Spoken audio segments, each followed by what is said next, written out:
বন্যায় দুর্গতদের সব রকম ভাবে সাহায্য করছেন সিপিআইএম নেতাকর্মীরা।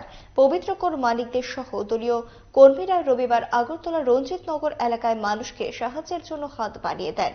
এমনকি বাড়ি বাড়ি গিয়ে ব্লিচিং পাউডার ছিটিয়ে দেওয়া হয়। এদিকে মধ্য বনমালীপুরে বন্যায় ক্ষতিগ্রস্তদের বাড়িতে আসেন বিরোধী দলনেতা জিতেন্দ্র চৌধুরী সহ সিপিআইএম নেতৃত্ব।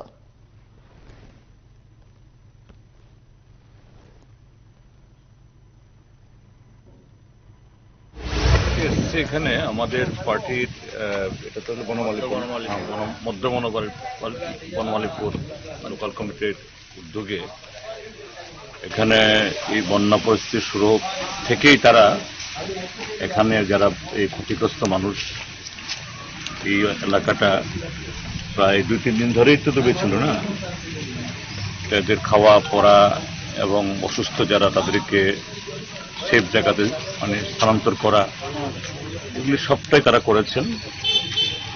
কেননা এটা আগরতলা মিউনিসিপ্যাল কর্পোরেশনের মধ্যে হলেও দুর্ভাগ্যবশত মিউনিসিপ্যাল কর্পোরেশন থেকে যে ধরনের ভূমিকা নেওয়া দরকার ছিল এটা দেখা যায়নি।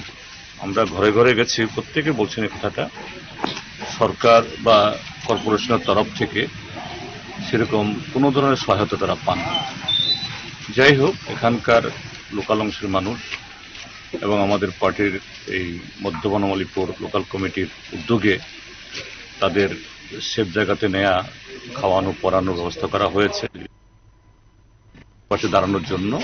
আগরতলা শহরের মধ্যে বলা যেতে পারে সবচেয়ে বেশি দুর্গত এলাকা, এমন কোনো বাড়ি বাকি নেই যে বাড়িতে চোর প্রবেশ করে, এবং বাড়ি উঁচুও করেছিল সবই তো তারা খুব কন্ডিশনও খারাপ।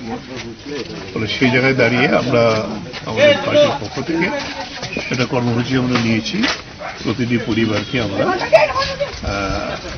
একটি করে ব্যাগ দেব, যে ব্যাগে তাতে ফিনাইল আছে এবং সাবান দুটো আছে, যাতে তারা এই বন্ধনন্দ যে হয়েছে ব্যবহার করতে। আর আমরা মেইন রোডগুলিতে